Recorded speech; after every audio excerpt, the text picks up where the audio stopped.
les filles, je vous retrouve dans cette vidéo pour vous présenter mes produits terminés du mois de juin. Et là, ma petite boîte ne déborde pas beaucoup puisque je n'ai fini que 7 produits et c'est pas vraiment des grands formats. Donc voilà, petite récolte ce mois-ci. Mais l'avantage c'est que la vidéo ne devrait pas durer trop longtemps. Donc on démarre tout de suite avec, comme d'habitude, les soins pour le corps. J'ai fini un body butter de la marque Wish. C'était à la senteur à l'amande et j'avais reçu ce produit dans une Birchbox. C'était un petit format de 22 ml, ce que je trouve un petit peu juste pour un hydratant pour le corps, pour pouvoir bien le tester. 22 ml, je trouve que c'est pas assez. Mais c'est quand même un produit que j'ai plutôt bien apprécié. La texture était crémeuse sans être trop épaisse ou trop fluide. C'était une texture crémeuse basique qui pénétrait assez facilement dans la peau sans la laisser trop collante. L'odeur d'amande était plutôt sympa. Elle m'a rappelé un petit peu l'odeur du beurre corporel à l'amande de The Body Shop que j'utilisais il y a quelques années. Et au niveau du pouvoir hydratant, c'était bien, mais sans plus. Ça correspondait plutôt bien aux besoins de ma peau. J'ai pas la peau du corps trop sèche. Ça hydratait correctement, mais sans non plus avoir des résultats de ouf, hein. J'avais pas la peau ultra douce non plus. Donc un petit produit sympa que je suis contente d'avoir testé, mais je le rachèterai pas parce que c'est pas non plus le gros coup de cœur. Et puis il y a tellement d'autres produits hydratants pour le corps à tester que voilà, j'ai pas envie de le racheter. Ensuite, j'ai vidé un échantillon de l'eau de parfum Olympea de Paco Rabanne. Je suis toujours aussi nulle pour décrire les odeurs et là je viens de retomber encore malade, donc j'ai une voix de canard. Si vous trouvez que j'ai des yeux fatigués, brillants et une voix de canard, c'est normal, je suis encore malade. On est le 7 juillet, tout va bien. Donc j'ai beau essayer de renifler encore l'échantillon, là je ne sens pas grand chose, mais c'est un parfum que j'ai beaucoup aimé. C'est un parfum qui est dit oriental frais et il y a des notes dedans de mandarine verte, vanille, jasmin, fleur de gingembre, bois de cachemire et ambre gris sensuel. J'ai bien retenu ce que j'ai vu sur le site de Sephora avant de commencer la vidéo. Donc voilà, c'est des notes de parfum moi qui me plaisent beaucoup. C'est effectivement féminin, un peu sensuel mais pas trop fort et pas entêtant. Donc du coup c'est le style de parfum que je peux facilement porter aussi bien en journée qu'en soirée. Je l'ai bien apprécié. Après je suis pas du genre à m'acheter du parfum de luxe tous les mois, donc je ne me l'achèterai pas, mais bon, si on veut me l'offrir, ça sera pas de refus. Dernier produit pour le corps qui ne ressemble plus à grand chose, je m'en excuse.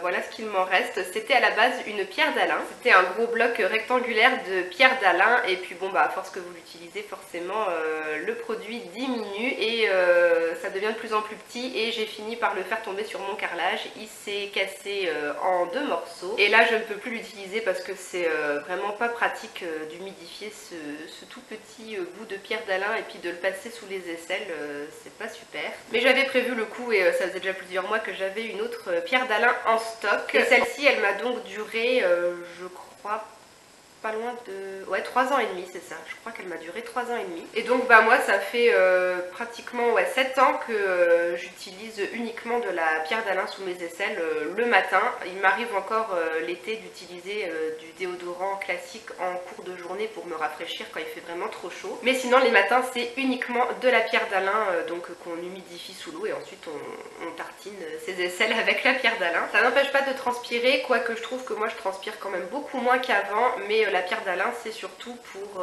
limiter les odeurs. Et là-dessus ça marche très bien parce que même si je peux avoir tendance à transpirer un petit peu, bah, le soir quand j'enlève mes vêtements, il n'y a pas d'odeur de transpiration dessus. Donc moi voilà, je suis vraiment complice depuis des années par la pierre d'Alain et pour rien au monde je reviendrai à l'utilisation de déodorants classiques tous les jours. Si vous achetez de la pierre d'Alain, il faut bien faire attention que sur les ingrédients ça soit bien écrit potassium Alain et pas aluminium Alain. C'est la seule chose à laquelle il faut faire attention.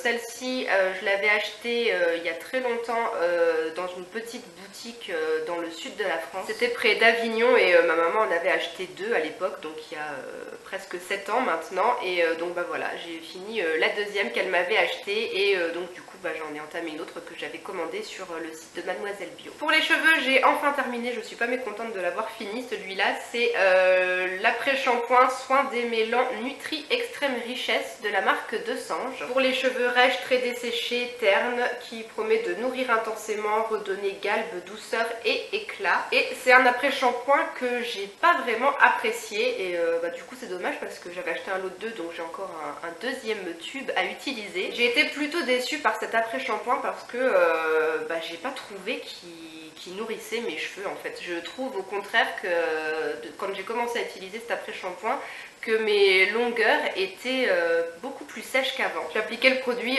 sur mes longueurs après chaque shampoing et franchement je trouvais pas que mes cheveux étaient vraiment très doux au niveau des longueurs, et les pointes je les trouvais beaucoup plus sèches qu'avec l'après-shampoing que j'utilisais avant. Donc voilà, sur mes cheveux ça fonctionne pas, les promesses sont pas respectées, la composition vaut mieux pas trop la regarder, elle est pas vraiment jolie à voir, mais après encore une fois moi les après-shampoings je les mets pas sur les racines et j'essaye de faire attention aux ingrédients des produits que je mets sur le cuir chevelu, mais les longueurs je m'en fiche un peu.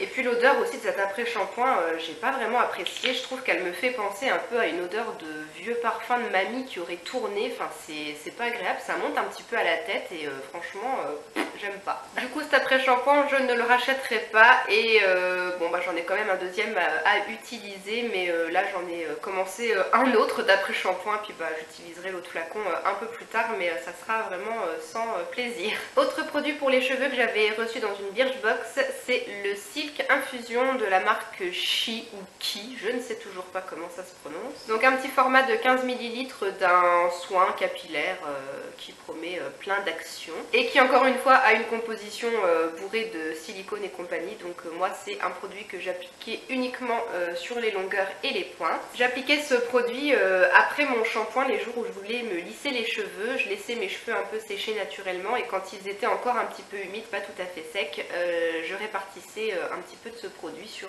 les longueurs et les pointes. Et puis ensuite j'attendais que les cheveux soient complètement secs et je les lissais avec le fer à lisser. Et c'est un produit que moi j'aime bien parce qu'il laisse vraiment les longueurs très souples, très douces. Je trouve que le lissage est quand même pas mal facilité. Donc même si c'est bourré de silicone, moi j'aime quand même plutôt bien ces produits. Encore une fois à appliquer juste sur les longueurs et les pointes, pas sur les racines. Pour l'instant j'ai pas forcément besoin d'en racheter puisque j'ai d'autres petites miniatures comme ça. Dans les Birchbox ils aiment bien nous envoyer assez souvent ce genre de petits trucs, donc j'en ai encore peut-être 3 ou 4 d'avance. Et puis j'espère que je les apprécierai autant que j'ai apprécié celui-là. Pour le visage j'ai juste terminé un échantillon du soin anti-imperfection correcteur désincrustant anti-marque, c'est le Effaclar Duo Plus de la Roche-Posay. J'ai utilisé ce produit le soir sur les cicatrices d'acné que j'ai au niveau des mâchoires et dans le cou, mais avec seulement 3 ml de produit, j'ai pas vraiment eu le temps de pouvoir me faire un avis et en tout cas sur la période où j'ai utilisé ce produit, j'ai pas vraiment vu d'effet. J'ai pas trouvé que les marques s'estompaient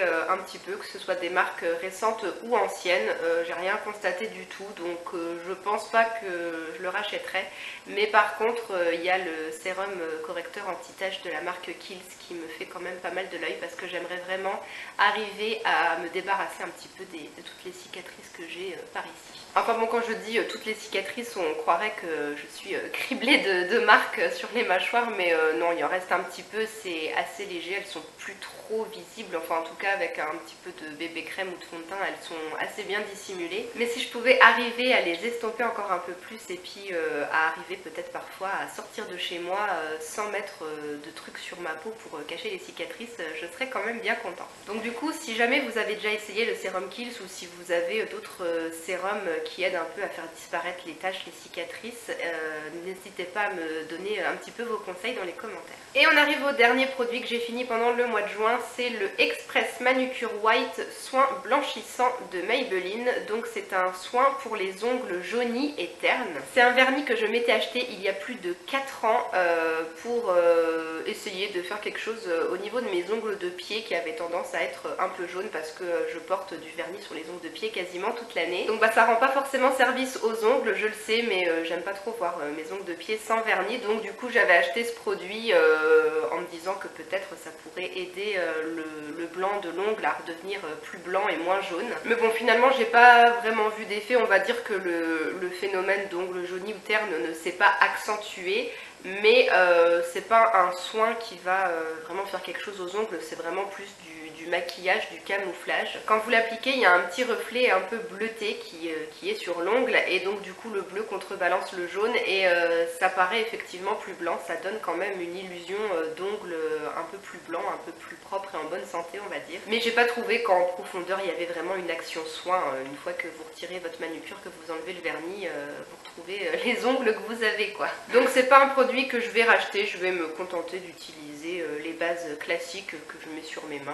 Je les mettrai aussi sur les pieds. Je ne vais pas racheter de soins spécifiques pour les ongles de pied. Voilà, une base classique, ça fera l'affaire. Et bien voilà les filles, ça sera tout pour ces produits terminés. Je pense pas que ça soit la vidéo produits terminés la plus intéressante que j'ai faite parce que finalement, à part la pierre d'Alain, il n'y a pas vraiment de gros coup de cœur et de produits que je vais m'empresser de racheter. Mais au moins vous avez mon avis dessus et je pense que la prochaine vidéo sera un peu plus longue et peut-être un peu mieux parce que je suis sur le point de terminer plein de trucs. Je vais faire pas mal de place pendant le mois de juillet je crois. Je vous attends comme d'habitude dans les commentaires pour papoter un petit peu sur tout ça et surtout n'hésitez pas à me donner un petit peu vos recommandations concernant d'éventuels sérums contre les cicatrices et les taches sur le visage. Je vous souhaite une belle journée ou soirée, un bel été, de bonnes vacances si vous y êtes déjà ou si vous n'y êtes pas encore, et bon courage pour le travail et puis je vous dis à bientôt dans une nouvelle vidéo. Ciao les filles!